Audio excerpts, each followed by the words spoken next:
As many of you probably remember, Charles Manson and 4 members of his cult family were all sentenced to life in prison for one of the most notorious murder rampages in history. Now, one of the murderers is free. After 53 years, Leslie Van Houten was released from a California prison yesterday.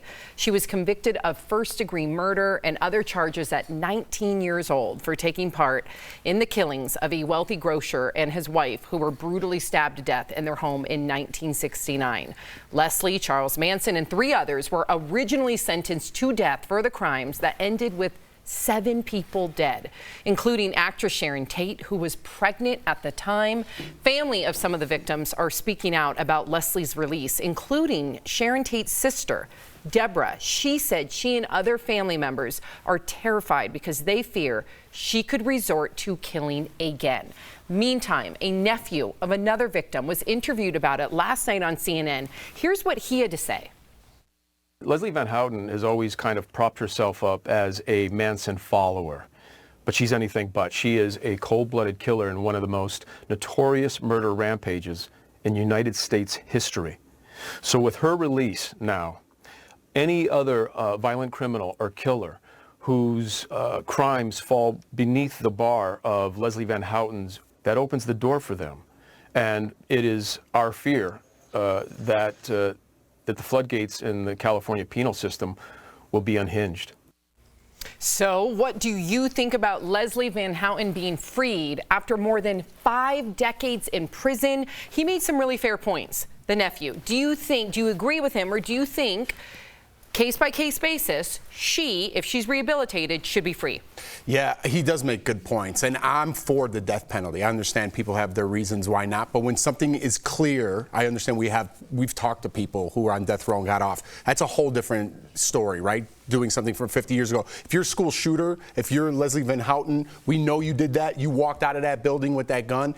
I want immediate death, especially for the school shooters. She got a second chance at life. Her victims do not. Those school shooting victims do not. She should have been dead in all reality. They changed the law in California a year after she got sentenced. She was sentenced to death. Now she gets a second chance at life. I don't care how long it's been.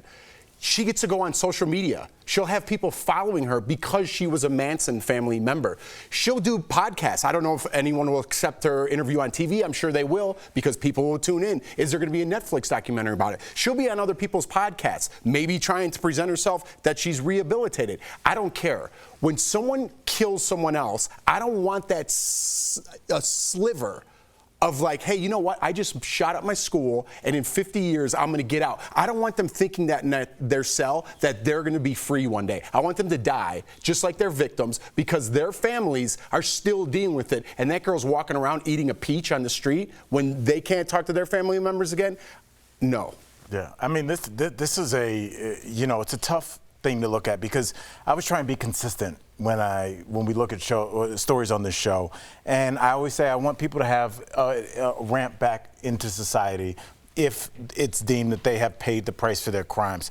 I think for me, looking at the story, it comes down to the families. Yes. We've talked to families that have said, Eric, I could see you, or even you, or you, Sam, looking and saying, this was a young person, they took somebody I loved, and I can, even though it will be with me to my last days, this is a reformed person.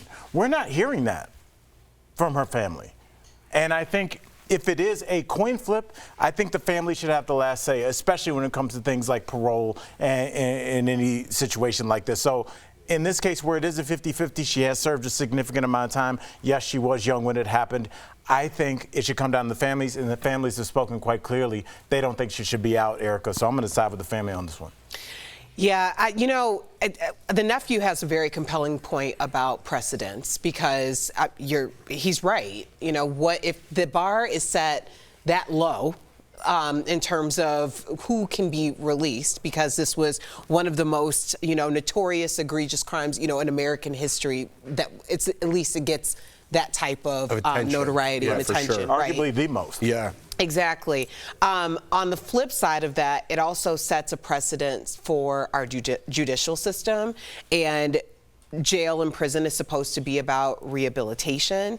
And if she meets all of those marks of rehabilitation, should she then be released? Because how many other people, some people who may have received sentences that they did not deserve at all, would fall under that, would actually benefit from that in a positive way.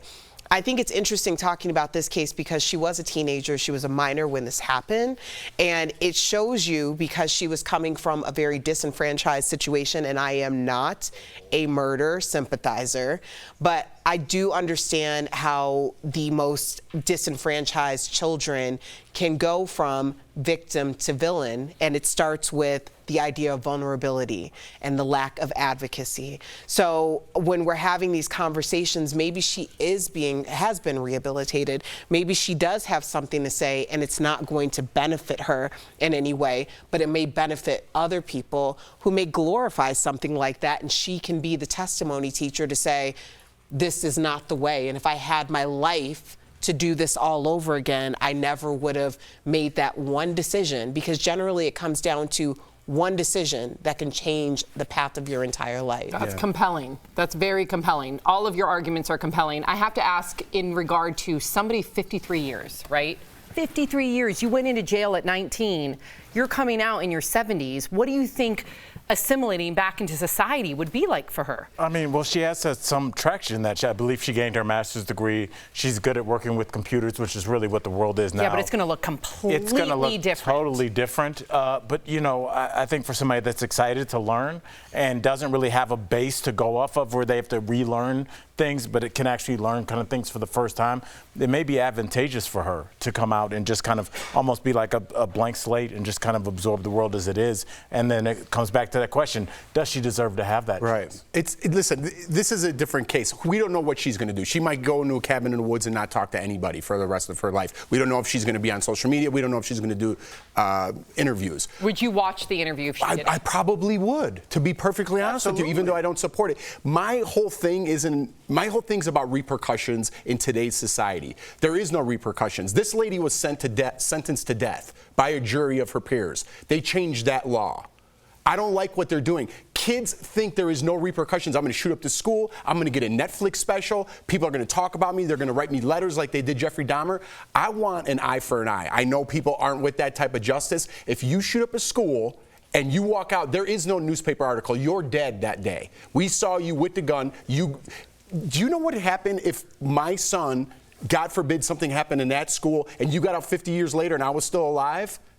I would take my own justice. That would be my justice. Right. And that's where we're going to start coming to if we don't start having repercussions for things that happen. We're just letting people go, letting it go. Here's a life sentence. You get out in 10 years. What is that?